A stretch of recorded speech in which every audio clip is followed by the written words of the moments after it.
Magandang gabi po, Luzon, Visayas at Mindanao. Kulong na sa mga oras na ito sa PNP Custodial Center si dismissed Mayor Alice Guo matapos iharap sa korte ng Tarlac kanina. Pagtitiyak ng PNP, walang special treatment na ibibigay sa dating alkalde na humingi ng tulong dahil sa banta umano sa kanyang buhay. Mula nang dumating sa bansa kagabi hanggang nang iharap sa presscon ay tila seryoso na si Guo. Malayo sa timpla niya sa Indonesia kahapon. At nakatutok si EJ Gomez. 1:10 ng madaling araw nang lumapag ang pribadong eroplanong sakay si dismissed Mayor Alice Guo sa General Aviation Area sa Naiya sa Pasay.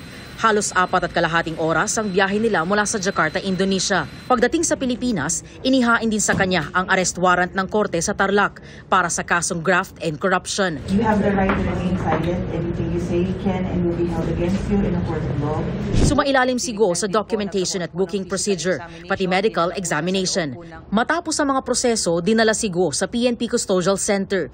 Dito iniharap siya ni DILG Secretary Benhar Abalos Jr. at PNP Chief Police General Romel Marbil sa media.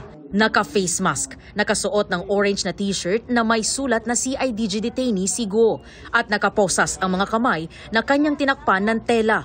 Ibang-iba na ang mood ni Guo. Sa dating masayang aura nito noong siya ay nasa Indonesia na nakikipag-selfie, nakangiti, nag-o-okay sign at kumindat sa kamera. Pasulyap-sulyap lang siyang nakukunan ng kamera dahil nakatalikod siya sa halos kabuuan ng presscon. May punto pang kinailangan siyang kausapin ni Abalos para saglit na humarap sa mga kamera.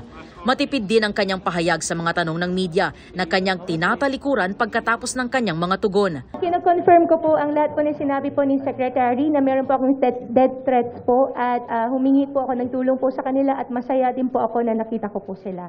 I feel safe po. Maraming salamat po. Mayor Alice, kaya po ba medyo masaya po kayo sa mga pictures and yung mga nakikipag-selfie pa po sa inyo, lagi kayo nakasmile na parang less stress po kayo sa inyo pong sitwasyon?